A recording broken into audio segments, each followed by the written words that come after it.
Happy holidays, everybody. We want to introduce you to a new segment that we're going to do in 2025 called CyberSound Rewind.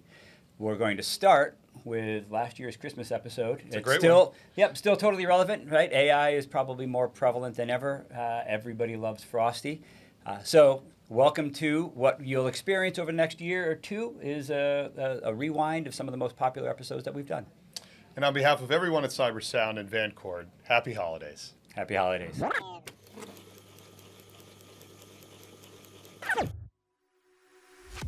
This is CyberSound, your simplified and fundamentals-focused source for all things cybersecurity.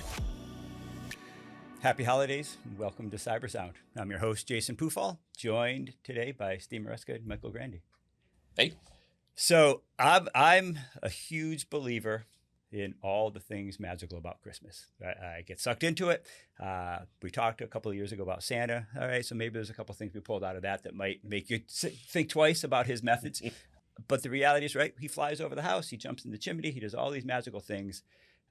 Admittedly, I've struggled a little bit over the years with the idea of Frosty the Snowman and how he came to life by simply putting a magic hat on his head. And we actually spent some time chatting about this. I think, Steve, you had a perspective that I really appreciated. The more you started to talk about, the more I thought there's some legitimacy to that.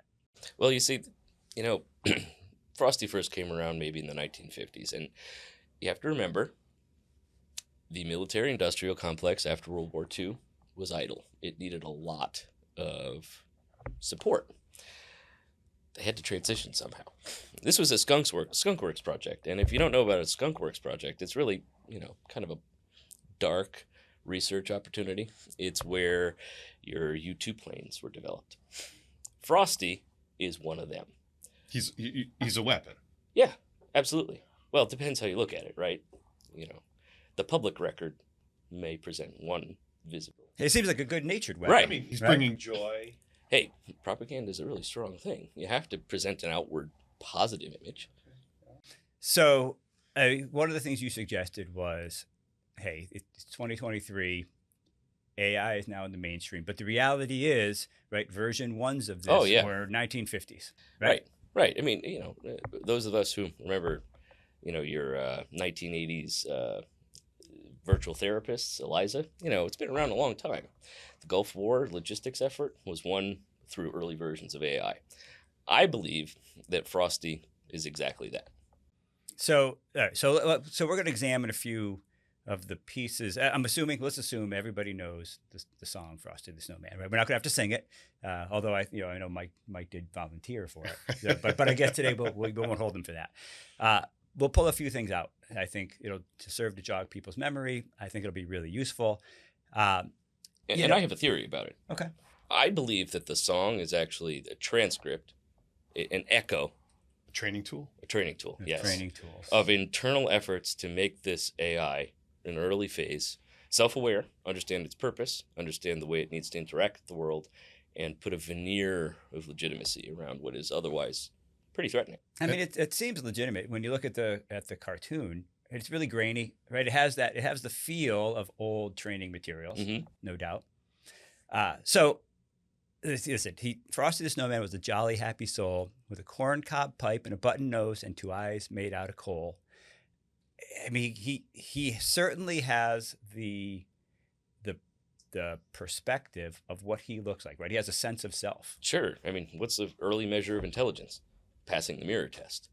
You have to know what you look like in order to understand that reflection is actually you as an individual. Makes sense to me. And the next line, he was a fairy tale, they say. Who's they? That's true. That's true. I mean, that's what the cover. It could be a cover. Right. I would like to point out, though, that the part of Jimmy Durante is being played by Jason today. So he's doing a great job. So the children say you could laugh and play just the same as you and me. I mean, that speaks to something pretty sophisticated, more sophisticated than I've seen in the 2023 version of AI. I mean, play just the same as you and me. Right. It's a statement of capability. He's being equated to humans just so that he knows he's able to, accomplish the same things as his creators. I mean, it's incredibly sophisticated when you look at it that way. And granted, going back to that cartoon, he has a lot of capabilities. Like he's interacting with children pretty naturally, pretty fluently. Right. He understands calculus because he can throw snowballs at a distance on ballistic trajectories. You have to keep these things in mind. Right. And that's an outcome I can see. That they need. Absolutely. It's a lot of calculation required. So Frosty the Snowman knew the sun was hot that day, and he said, "Let's run and we'll have some fun now before I melt away." Totally recognizing his own mortality there. Sure. I mean, Well, the sun represents his existential threat, right? most likely. I mean, I think it's well understood that AI, especially in the Asimov world, can be shut down if it doesn't recognize those threats and steer clear from them. Makes sense. 3 laws of robotics, I think they apply to Frosty. So, I mean, you had suggested, Steve, that there might be even some self-protection mechanism built in there where he's recognizing, the threat of the sun, probably has to do some things to protect himself. I mean, I'd argue maybe he didn't do a great job because I do think he ran into a greenhouse, if I recall. So that's true. There are some flaws certainly in the implementation. Again, training material. It's places to stay away from. Yeah. Frosty is purportedly a being made of snow, highly reflective, largely visible against a dark background. You want to stay away from the sun where that's visible. I think it makes sense. It's a question of camouflage and stealth. Right. So the intuition, the knowledge that they should stay invisible makes sense. I think the execution may have failed a little bit in the way he actually. There are did bugs. that. Yeah, No natural. doubt. Well, I mean, it's 1950, Mhm. so version 1 that makes total sense. So let's go back here, right? Running here and there all around the square, saying, "Catch me if you can." He led them down the streets of town, right to the traffic cop. I mean, are we talking there a little bit about sort of the ability, the interest in subterfuge, the ability to evade detection? I think this is pretty deep. You have to remember that those in high tension situations that are acting as weapons, as you might assert that this being is, are a bit fatalistic, right? They know that they're about to be potentially destroyed. Do they need to employ stealth methods? Maybe, right? I mean, it's a training exercise to be chased around, right? It only buoys your ability to evade capture. Right, and react to your environment and understand, how to avoid certain threats. Right. How to blend in. I'd say that he did a great job blending in. Right, he came to life and immediately everybody just accepted him. Right. Well, his audience, right, was mostly all children, Mhm. widely accepting. That's true. Right, less likely to pass judgment immediately. That's true. Right, they haven't learned all the bad habits of Mhm. adults. So And- smart. and it's helpful to encourage disarming conversation, gentle affectation. It reduces outward perception of threat.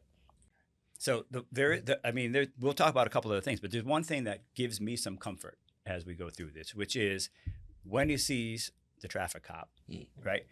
He heard him yell, he heard him holler, "Stop," and he did. Mm-hmm. At least as far as I can tell, it looks like he did. So there's Right. I think there is still some control Oh, yes. that we've exerted over Frosty, in what we built. Need some sort of backstop. But who represents, the policeman in real life?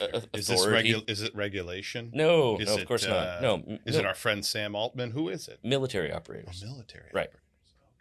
I mean, someone is commanding. Makes sense. They've got the on-off button ready Right, to go. right. Okay. So- Look, every rocket launched from Apollo onward has had some sort of explosive short circuit. So I mean, this is really then we're really talking about you've got Frosty, Mm-hmm. right? He's animated. He's got obviously emotional intelligence. He's interacting with Sure. people. But this would make the argument that there's a controlling being somewhere, a controlling entity somewhere, right? Yeah. I mean, you want this thing to have autonomy because you can't train it to encounter every eventuality and threat or situation that you might task it to accomplish. However, you do want to be able to intervene if something goes wrong. Makes sense. Which they've done, Mhm. right? So he was running amok, and they needed to sort of put the kibosh on it. Yeah. They entered the stop command. Absolutely. Simple enough, right? So he waved goodbye, saying, "Don't you cry. I'll be back again someday." And that's kind of ominous when you hear that. So he recognizes the risk of the sun, recognizes the potential threat to his being, kind of knows, no, whatever happens is not the end necessarily. Maybe it's just recognition that upgrades will occur. He's going to be rebooted eventually. That's help- healthy. I can't help but this was the early presence of James Cameron and the Terminator. It's possible. Right. I'll be back. Mm-hmm. Right. Never know. Frosty was that original on the It wouldn't surprise storyboard. me. Mm-hmm. It could have been. Reality is often stranger than fiction. This is true. I think in many ways it's really quite poignant. The training materials were done in such a way that I felt drawn in by the human qualities of Frosty, that I actually cared when he was dying and when the end was coming. Yeah, I think it'd be quite beautiful in another context. Beautiful. Sure. I mean, but given your thesis, this being a military entity, I mean, maybe that makes it a little less beautiful feeling. Especially with AI and things like that mimic humans, flaws, positives and all. You can't take it as anything other than nuanced. I suppose that's fair. I tend to prefer to hold, Professor Hinkle and Hocus Pocus and all of the lovely characters from that late 1960s cartoon, in high esteem, and not put them into the realm of artificial intelligence and some conspiracy. But well, the evidence is pretty overwhelming. There are lots of horror movies about Frosty. I question why that is. Well, my ending point is that I will prefer to be blissfully ignorant about the reality.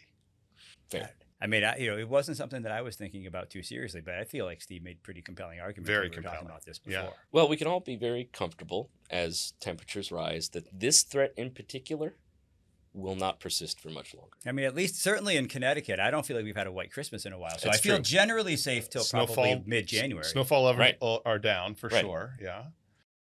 All right. Is there any realistic reason to think that Frosty would come after Christmas? I mean, he seems very Christmas focused. I don't know. Isn't February peak winter? It's peak winter, but Christmas is over. So I think, don't move to Maine, and you're probably safe from Frosty You're probably for a safe period from of time, right? That seems to make sense. Well, I mean, I think we've given people something to think about, right? Absolutely. Which really is always our goal, right? Mhm. Evoke some free thinking about this. I think it does, at a very minimum, make you have to rethink AI. It felt so sophisticated before we started talking, but I think it could be 70 years old at this point, and really maybe not quite as developed as I thought it was. It's made by humans. We have flaws. So could it. So, well, happy holidays. Merry Christmas from Vancord.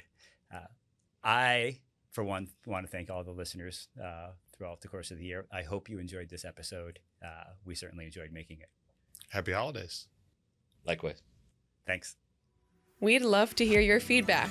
Feel free to get in touch at Vancord on LinkedIn. And remember, stay vigilant, stay resilient. This has been CyberSound.